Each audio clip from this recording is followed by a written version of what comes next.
Հաստորեն այս տարի համապետական ընտրություններին առաջին անգամ ընտրելու են այն երիտասարդները, որոնք ծնվել են 2008 թվականին, մարտի 1-ի դեպքերի օրերին կամ դրանից առաջ, դրանից անմիջապես հետո, եւ ճիշտ է այդ երիտասարդները օրինակ բնականաբար չեն կարող զգացած լինել են վախը կամ են իշխանության են ողջ պերճանքը ճակերտավոր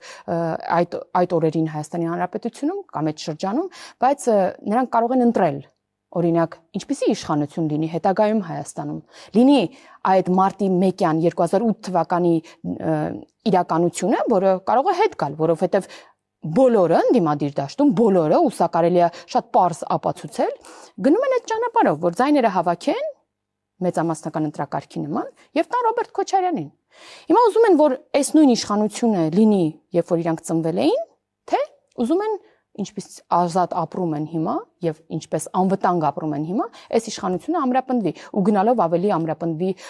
անվտանգությունը, որովհետեւ եթե օրինակ համեմատում ենք 1.5 տարի, 2 տարի առաջվա Հայաստանի անվտանգային իրավիճակը, այժմ էականորեն այլ իրավիճակ է։